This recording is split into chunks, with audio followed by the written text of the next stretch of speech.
Bonjour, aujourd'hui nous sommes au chapitre 9 de Shmuel Beth. Dans les chapitres précédents, nous avions vu et raconté dans le texte comment David était au fait de sa gloire, tant du point de vue diplomatique que militaire, voire spirituel, puisque même si Nathan lui a annoncé que ce n'est pas lui, David, qui construirait le temple pour y faire résider l'arche d'alliance que David a apportée à Jérusalem, il lui a quand même annoncé qu'il aurait un de ses descendants qui construirait ce temple.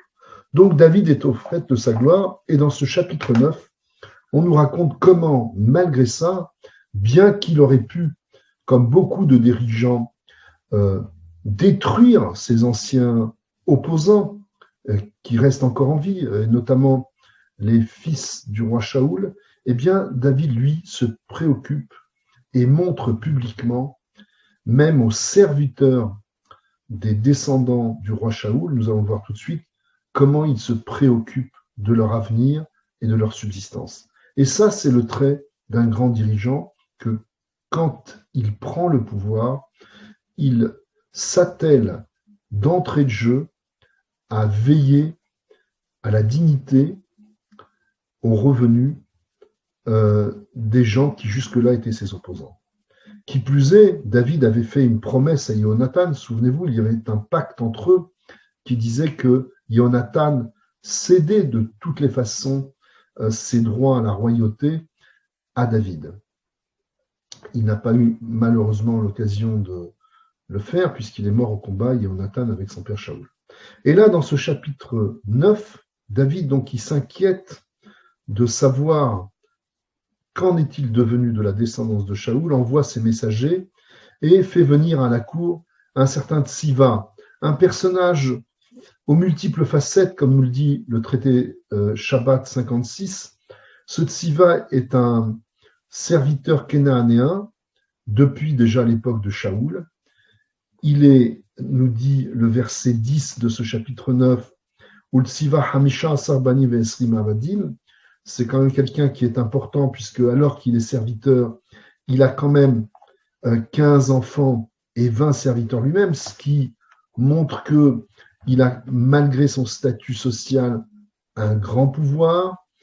Et effectivement, ce Tsiva dévoile à David que Méphibosheth, l'enfant de Yonatan, qui, rappelez-vous, était infirme, est bien en vie et s'est exilé à Loudavar, un endroit sur la frontière, sur le côté est du Jourdain.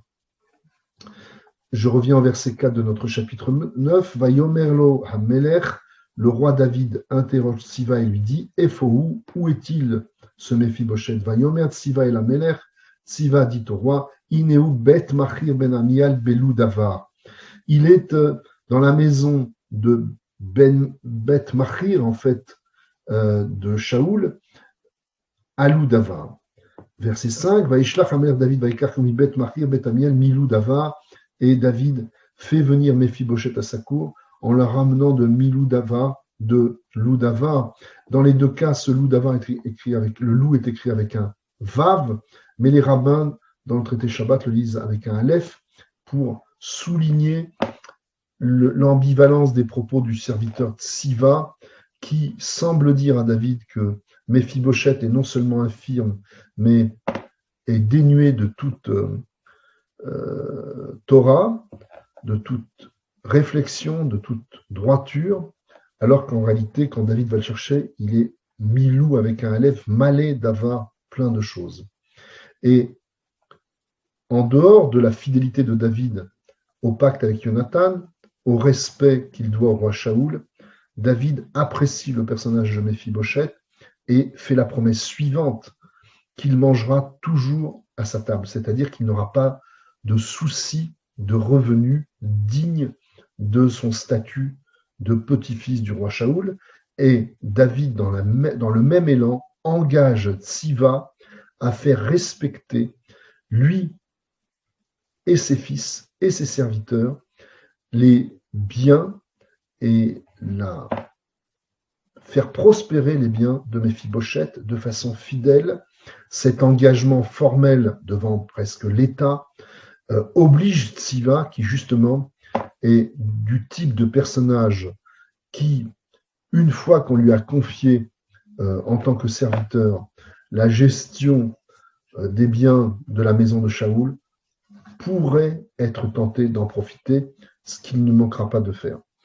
Eh bien, je vous propose de nous retrouver demain pour le chapitre 10 et voir comment, dans ce souci de veiller au futur de la maison de Shaoul, David va évoluer.